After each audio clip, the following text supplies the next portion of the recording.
Welcome to Soulful Jewish Living, Mindful Practices for Every Day with me, Josh Feigelson. Our hope is that each episode of this podcast will help you reflect and slow down a little bit. And if we're doing it right, you'll walk away with some simple practices to help you develop a little more awareness, a little greater calm, and maybe a little deeper connection to the amazing tradition we call Jewish life. I'm grateful you're here, and I hope you benefit from our time together. Last year, on the night before Thanksgiving, I asked my 10-year-old, Toby, if he wanted to go to downtown Chicago the next morning to see the Thanksgiving Day parade. "I'm not so into parades," he replied. "At the last parade, people got shot." Toby was referring to the 2022 July 4th parade in Highland Park, Illinois, about 10 miles from our home in Skokie. His answer didn't surprise me, but it broke my heart nonetheless. What kind of world are we living in when a boy is afraid of being shot at a parade? And simultaneously, Thanksgiving was a day filled with gratitude for the abundance we are so blessed to enjoy, for the ability to gather with family and friends, something COVID taught us not to take for granted, for the blessings of being alive. While Toby didn't want to go to the parade on Wednesday night, on Thursday morning, he woke up excited to help me bake an apple crisp. That's an amazing gift. I held the heaviness of Toby's comment about the parade alongside the lightness of our delicious joint cooking enterprise on Thanksgiving morning. And the truth is, that's not unusual. Life invites us, maybe even demands of us, to hold contradictory emotions. Sadness and joy, anger and compassion. It's hard to go through our days, even our hours or minutes, without holding conflicting impulses. This reality of human life, simultaneously holding a multitude of emotions, is central to the core ritual of Rosh Hashanah, internalizing the sound of the shofar. We begin with a long, unbroken sound, the tekiah. The sound is whole, complete, strong. We might even hear in it a kind of celebration. It lifts us up. But then we immediately play a broken sound, a shvarim, or a truah, or both of them together. The rabbis of the Talmud teach that these broken sounds are meant to evoke the sound of crying, and not just any crying, but some of the most tragic crying imaginable. There is nothing celebratory here, only brokenness and sadness. But we don't end there. No, we bring back the tekiah. We surround the brokenness with wholeness. And we break up the wholeness with the brokenness. Joy and sadness, hope and despair, indignation and compassion. We hold them all at the same time. When I was in my 20s, I attended the wedding of one of my very close friends. He had been studying at the Pardes Institute in Jerusalem for several years, and just a few days before the wedding, there was a bombing at the Hebrew University cafeteria. 2 of my friend's fellow students were killed. My friend's wedding took place between their funerals, and some of the guests attended all 3 events. What I remember most from the wedding was the emotion, how hard we danced, how much we laughed, how much we cried. We honestly didn't know whether the tears we were shedding were tears of joy or tears of sorrow. Of course, there's no reason to think they had to be one or the other. They were both.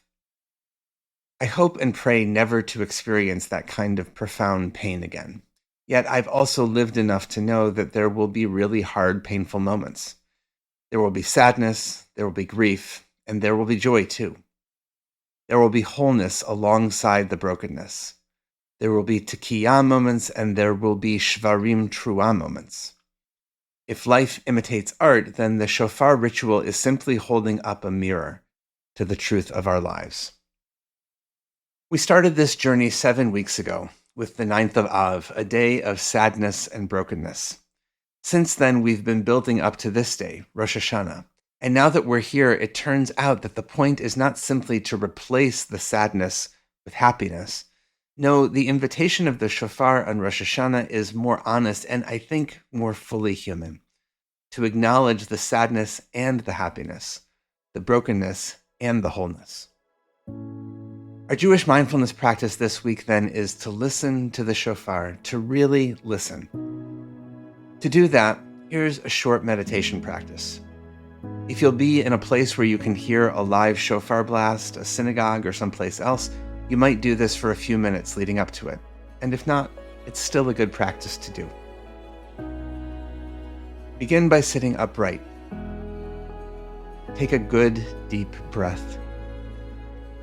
Allow your eyes to soften, and if it's good for you, close them gently. Breathe through 3 cycles of long, deep inhalation and even longer, deeper exhalation. With each breath, allow your body to arrive a little more fully. Allow your mind to calm down. Now, prepare for the tekiah. See if you can bring to your heart-mind a sensation of wholeness, perhaps something from the past year for which you're grateful, a relationship that brings you joy, work that makes you feel fulfilled, or something else. Notice the sensations you experience here. This is a tekiah sensation. Wholeness, fullness, being at home. Now prepare for the shvarim truah. If you can, allow your heart-mind to go towards something more difficult. If you're concerned that it's going to be too painful or too much for you to do right now, that's totally okay. Go where you feel you can go with a sense of safety and support. If you can, allow yourself to experience the sensations that come with contemplating something painful, something broken, something you might wish were whole. Allow yourself to feel these sensations. That's the invitation of the shvarim truah, to notice the brokenness, to feel for a moment not at home. Now, see if you can allow yourself to let go of those negative sensations. Allow them to pass, and prepare for the second tekiah. Go back towards wholeness, gratitude, joy, fulfillment. Again, notice the sensations here. And perhaps notice now what it's like to experience this more at-home feeling on the other side of the shvarim truah. Is it different than the first time? See what you notice. You can do this practice once, several, or many times. Check it out for yourself. Does it help you experience the shofar blasts more deeply? Does it help you hold the whole and the broken? Rosh Hashanah is a moment, an invitation to hold all of it, not to repress, but to see clearly all the pieces of our lives, the whole and the broken, the joy and the sadness, the hope and the despair. The shofar calls us to give each impulse its space. It reminds us that we can hold it all, and that with awareness and mindful intention, we can make choices and take actions that bring about more wholeness, more compassion, more kindness and interconnection now and in the year to come. Before we end, let's do another cycle of 3 breaths.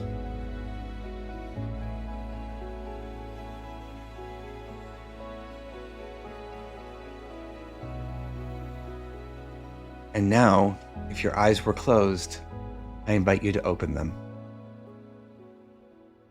Blessings for the journey and Shana Tova, a sweet and fulfilling new year. I hope you'll join us next time and let me know how this practice impacted you. Drop me a line at josh@jewishunpacked.com.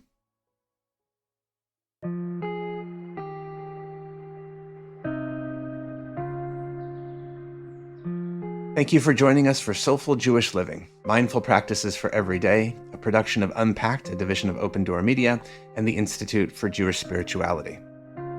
This episode was sponsored by Jonathan and Corey Califer and the Somerset Patriots, the Bridgewater, New Jersey-based AA affiliate of the New York Yankees. If you like this show, subscribe, give us 5 stars, and write us a review on Apple Podcasts. Check out Jewish Unpacked for everything Unpacked related, and subscribe to our other podcasts, and check out the Institute for Jewish Spirituality. This episode was hosted by me, Rabbi Josh Feigelson. Audio was edited by Rob Pera, and were produced by Rivki Stern. Thanks for joining us.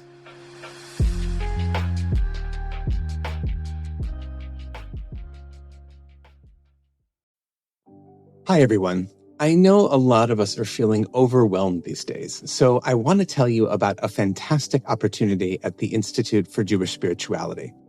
It's our course called Awareness in Action, and it's all about applied mindfulness. Awareness in Action will help you be the best version of yourself. Calm, loving, wise, humble, courageous. This is our most popular course at IJS, and it's only being taught this spring. Register for Awareness in Action by April 9th at jewishspirituality.org. Thanks.